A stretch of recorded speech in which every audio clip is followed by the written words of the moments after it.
अस्सलामुअलैकुम स्टूडेंट्स। उम्मीद है आप सब के सब खैरियत से हैं। क्लास 11 मैथमेटिक्स वीडियो सीरीज की एक और वीडियो के साथ आपके सामने हाजिर हूं। हम चैप्टर कर रहे हैं मैट्रिसेस एंड डिटरमिनेंट, और आज हम सीखेंगे दो मैट्रिसेस की एडिशन, एक नंबर से मैट्रिसेस की मल्टीप्लिकेशन, सब्ट्रैक्शन और कुछ क्वेश्चन सॉल्व करेंगे जो इन सब कॉन्सेप्ट से इन्वॉल्व हो रहे होंगे। तो एक स्केलर मल्टीप्लिकेशन या एक नंबर का मैट्रिसेस से मल्टीप्लिकेशन सिंपली उस नंबर का उस मैट्रिसेस के हर एंट्री से मल्टीप्लिकेशन होता है। फॉर एग्जाम्पल, एक मेरी मैट्रिक्स है ए 1 2 3 4 और मैं 2 को ए से मल्टीप्लाई कर रहा हूं, तो मैं क्या करूंगा, 1 को भी 2 से मल्टीप्लाई करूंगा, 2 को भी 2 से मल्टीप्लाई करूंगा, 3 को भी 2 से मल्टीप्लाई करूंगा और 4 को भी 2 से मल्टीप्लाई करूंगा। और अगर मैं इसको सिंप्लीफाई करूंगा तो ये हो जाएगा 2 4 6 8। ओके, अब दो मैट्रिसेस की एडिशन या सब्ट्रैक्शन क्या होती है, चलें उसके बारे में डिस्कस कर लेते हैं।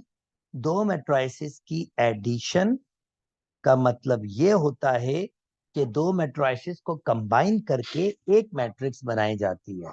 अब एडिशन कब पॉसिबल होती है? फॉर एग्जाम्पल, अगर एक मैट्रिक्स आपके पास है 1 3 5 और दूसरी आपके पास है 2 1, तो हमारे पास ए और अगर बी को ऐड करना चाहूंगा तो ए और बी की एडिशन पॉसिबल नहीं होगी। रीजन, दो मैट्रिसेस तब ऐड होती हैं जब उनके ऑर्डर सेम होते हैं। इसमें 3 रोज 1 कॉलम और इसमें 2 रोज 1 कॉलम है। क्योंकि इनका ऑर्डर डिफरेंट है तो एडिशन हो नहीं सकती। और अगर हम दो मैट्रिक्स की एडिशन करना चाहेंगे तो इसका मतलब ये होगा कि हमारे पास दो मैट्रिसेस का ऑर्डर बिल्कुल सेम होना चाहिए। फॉर एग्जाम्पल 1 2 3 -1 5 -2, अगर मैं ऐड करना चाहता हूं 0 5 -1 2 -4 7, तो मुझे चेक करना होगा कि इसका ऑर्डर क्या है। इसमें 2 रोज 3 कॉलम, इसमें भी 2 रोज 3 कॉलम। अब मैं दो मैट्रिसेस को ऐड या सब्ट्रैक्ट कर सकता हूं। फॉर एग्जाम्पल, अगर मुझे इसको एडिशन करनी होगी तो करस्पॉन्डिंग एंट्रीज को मैं ऐड करूंगा। 1 प्लस 0, 1 -1, अब वो क्योंकि माइनस का है इसलिए माइनस सैंपल आ जाएगा। 3 प्लस -4, प्लस माइनस माइनस ही होता है, चले मैंने इस बार लिख दिया है। -1 प्लस 5, 5 प्लस 2 एंड -2 प्लस 7। और अगर इसको सिंप्लीफाई करेंगे तो 1 0 -1 4 7 5। आप नोटिस करें, स्टिल इसका ऑर्डर वही है, 2 रोज 3 कॉलम। एडिशन में आपके पास ऑर्डर चेंज नहीं होता। चले आइए कुछ क्वेश्चंस इसके सॉल्व करते हैं और फर्दर सीखते हैं कि हम किस तरह से एडिशन, सब्ट्रैक्शन और स्केलर मल्टीप्लिकेशन को मैट्रिसेस में यूज कर सकते हैं। ओके, जल्दी जल्दी से स्टार्ट करते हैं। इस लॉ को हम कहते हैं associative law of a matrices with respect to addition. Associative law का मतलब होता है अगर आप दो मैट्रिक्स को ऐड करो फिर उसके बाद तीसरी ऐड करो, या आप पहले मैट्रिक्स को ऐसे रखो, पहले दो अगली मैट्रिक्स को ऐड करो, फिर आप ए के साथ ऐड करो तो उनका आंसर सेम आएगा। चलें वेरीफाई करके दिखाते हैं आपको। ए प्लस बी प्लस सी, तो हम ए प्लस बी प्लस सी, पहले मैं ए और बी को ऐड करूंगा, यानी 3 -1 2, 5 -3 2, -2 4 इंटरेस्टिंग 2, 0 2 इंटरेस्टिंग 2, 6 में से 4, 6 में से 2 जाएंगे तो 4, -1 आपके पास 3, फाइनली ये भी 2। और इसके साथ ऐड करूंगा सी मैट्रिक्स है 0 2 3 -4 1 6। चलें इसको ऐड कर ले तो ये हो जाएगा आपके पास 2 4 5 -2 5 8। ये हमारा लेफ्ट हैंड साइड का आंसर आ गया। चलें राइट हैंड साइड पर आप ए को ऐसे रखते हैं और बी और सी को ऐड करते हैं। चलें जी ए को ऐसे रख देता हूं और बी और सी को ऐड कर लेता हूं। -1 + 0 -1 -3 + 2 -1 4 + 3 7 2 -4 -2 -2 + 1 -1 3 + 6 9। Further addition 3 -1 2। जी हाँ पहले के बराबर आ गया। 5 में से 1 जाएंगे 4। जी बिल्कुल दूसरे के बराबर आ गया। -2 में से 7 में से -2 निकालेंगे 5। बिल्कुल तीसरे के बराबर आ गया। -2 जी बिल्कुल -2 के बराबर। 5 बिल्कुल जी 5 के बराबर आ गया। और 8 बिल्कुल जी 8 के बराबर आ गया। तो हमने वेरीफाई कर लिया associative law with respect to addition. उम्मीद करता हूं एडिशन सिंपल सी मैट्रिक्स की एडिशन थी, आपको बात समझ आ गई होगी। चलें जी अब ये वाला पार्ट आप खुद से करेंगे। This is really simple one. मैं इसमें तीसरा कर लेता हूं एक क्वेश्चन। अच्छा A-2B + 3C। ए मैट्रिक्स हमारे पास है 2 4 3 2 माइनस, अब बी को 2 से मल्टीप्लाई कर लें तो ये हो जाएगा 2 6 -4 10।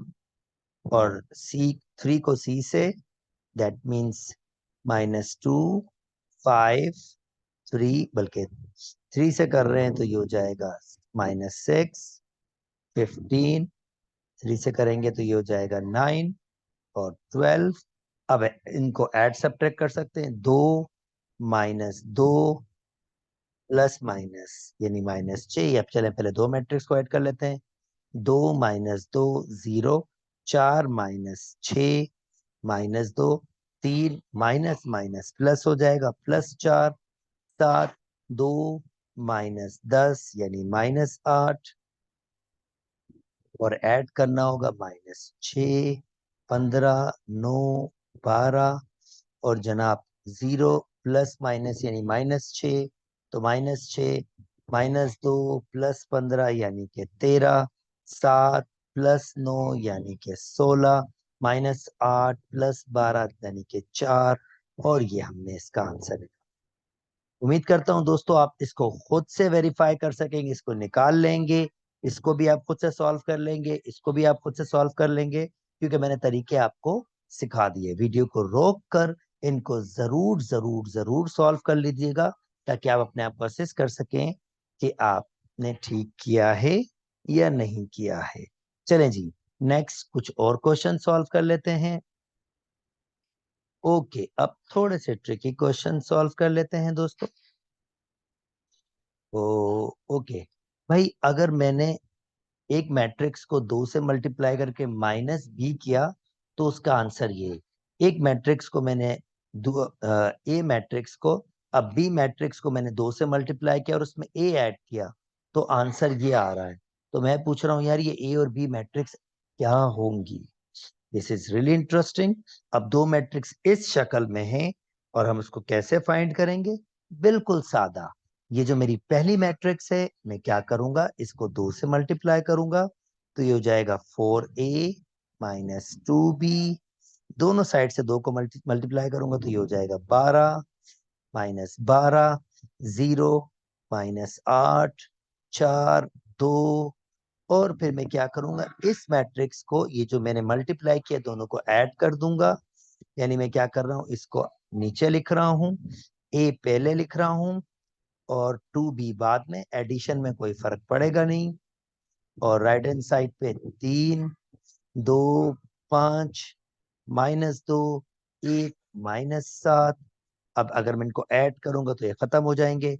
4a प्लस a ये हो जाएंगे 5a इज इक्वल टू, और इसको ऐड करूंगा 12 और 3 15, और ये हमारे पास माइनस के 10 बचेंगे, 0 5 ये 5, माइनस 8 माइनस 2 माइनस 10, 4 और 1 5, 2 और 7 यानी -5, और अगर मैं इसको 5 से डिवाइड कर दूंगा यानी इधर भी 5 और इधर भी 5 यानी हर नंबर 5 से डिवाइड हो जाएगा, तो ए का आंसर मेरे पास आ जाएगा।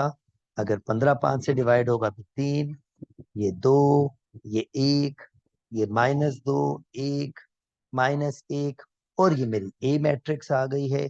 अब मैं अगर मुझे बी मैट्रिक्स फाइंड करनी है तो सिंपल मैं क्या करूंगा, यहाँ पर ए की जगह ये मैट्रिक्स लिख दूंगा।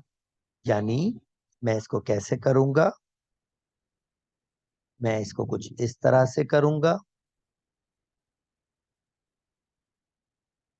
2, मैंने 2 की जगह 2 रखा, ए मैट्रिक्स जो मैंने निकाली है 3 -2 1 -2 1 -1 माइनस बी इक्वल टू एक मैट्रिक्स के बराबर है 6 -6 0 -4 2 1। अब मैं क्या करूंगा, बी वहां शिफ्ट कर दूंगा, यहां ले आऊंगा, इसको 2 से मल्टीप्लाई कर लेता हूं, तो ये हो जाएगा आपके पास 6 -4 2 -4 2 -2, ये माइनस मैट्रिक्स इधर आ जाएगी 6 -6 0। इसकी इंट्रीज कोई चेंज नहीं होगी, बस बाहर माइनस का सैंपल आ जाएगा। -4 2 1 इज इक्वल टू बी वहां जाके प्लस का हो जाएगा, और जस्ट सब्ट्रैक्ट कर लीजिए। 6 -6 0 -4 माइनस माइनस प्लस 6 यानी 2 2 -0 यानी कि 2 -4 माइनस माइनस प्लस -4 प्लस 4 0 2 -2 ये भी 0 -2 -1, तो ये तो -3 हो जाएगा, और ये हमारे पास बी का आंसर भी आ जाएगा। उम्मीद करता हूं दोस्तों आपको बात समझ आ गई होगी। चलें जी, एक और सॉल्व कर लेते हैं आपके लिए, फिर ये लास्ट वाला आप खुद से कीजिएगा। इसमें से x फाइंड करना है, सिंपल उस मैट्रिक्स को वहां शिफ्ट कर दीजिए, तो x बराबर आ जाएगा आपके पास 6 2 3 4 8 6 माइनस 3 5 -9 -1 4 -7, और जस्ट माइनस कर दीजिए, आपका आंसर बन जाएगा 6 -3 3 2 -5 यानी कि -3 3 माइनस माइनस प्लस 9 यानी 12 4 माइनस माइनस प्लस यानी 5 8 -4 यानी 4 6 माइनस माइनस प्लस 6 6 12, तो एक 13 हो जाएगा, और x का आंसर ये हो जाएगा। अब सिंपल आपने ये अगर ये आपने सिंप्लीफाई करना है लास्ट वाला, तो जनाब ए की जगह ए की वैल्यू पुट करेंगे, बी की जगह बी की वैल्यू, सी को ऐसे रखेंगे, और जीरो मैट्रिक्स यहाँ पर, ये जीरो मैट्रिक्स कौन सी मैट्रिक्स होगी, 0 0 0 0 0 ये वाली मैट्रिक्स होगी, क्योंकि हमने ऑर्डर को सेम रखना है। जो इसका ऑर्डर होगा वही जीरो मैट्रिक्स का ऑर्डर होगा। माइनस सी को वहां शिफ्ट कीजिएगा, इसको यहाँ ले आएगा, सिंप्लीफाई कीजिएगा, आपका आंसर बन जाएगा। उम्मीद करता हूँ ये वाली वीडियो भी आपको समझ आई होगी दोस्तों। अगर मेरी वीडियोस पसंद आ रही है तो मेरे चैनल को लाइक कीजिए, सब्सक्राइब कीजिए, और दोस्तों के साथ शेयर भी कीजिए। अपना बहुत बहुत बहुत ख्याल रखिएगा। अल्लाह हाफिज।